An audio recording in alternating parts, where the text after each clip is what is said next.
भारत की जानिब से दरियाए चिनाब में पानी की फराहमी में अचानक कमी पर इरसा ने तशवीश का इजहार किया है। खदशा जाहिर किया कि भारत की जानिब से सप्लाई में कमी से अर्ली खरीफ में पानी की किल्लत होगी।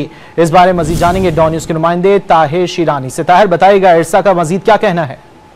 जी, चेयरमैन इरसा की जेर सदारत इरसा एडवाइजरी कमेटी का इजलास हुआ है, जिसमें ये एतराफ़ किया गया है कि भारत की जानिब से दरियाए चिनाब में पानी की फराहमी में कटौती की गई है और इरसा एडवाइजरी कमेटी की जानिब से इस पर तशवीश का इजहार किया गया है और ये खदशा जाहिर किया है कि भारत की जानिब से सप्लाई में कमी से अर्ली खरीफ में पानी की किल्लत में इजाफे का खदशा हो सकता है। जो इरसा की जानिब से एलानिया जारी किया गया है उसके मुताबिक मराला पर दरियाए चिनाब के बहाव में अचानक कमी के भारतीय रवैये पर गौर किया गया।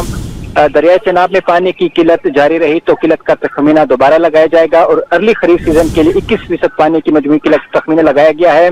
26 मार्च को जो इरसा एडवाइजरी कमेटी का इजलास हुआ था, मजमूई तौर पर 43% पानी की किल्लत का तखमीना लगाया गया था, लेकिन अप्रैल के तीसरे हफ्ते में उस पर नजरसानी करके 27% किया गया है और अब इसको कम करके 21% किया गया है। लेकिन ये भारत की जानिब से जो पानी की फराहमी है, अगर वो सूरत हाल मामूल पर रहती है तो उस सूरत में 21% होगा। बसूरत दीगर इस पर दोबारा नजरसानी की जाएगी।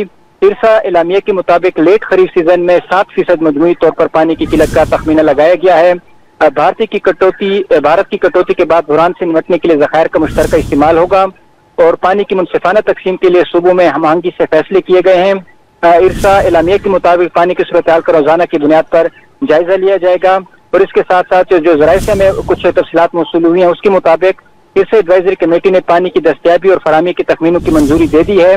खरीफ सीजन में पंजाब को 3 करोड़ 13 लाख एकड़, सिंध के लिए 2 करोड़ 89 लाख, बलूचिस्तान को 29 लाख एकड़ और खैबर पख्तूनख्वा के लिए 8 लाख एकड़ फीट पानी फराहमी का तखमीना लगाया गया है और पानी की किल्लत पंजाब और सिंध को बराबर की बुनियाद पर तकसीम होगी। जी, बहुत शुक्रिया ताहिर शिरानी इन तफसीलात के लिए।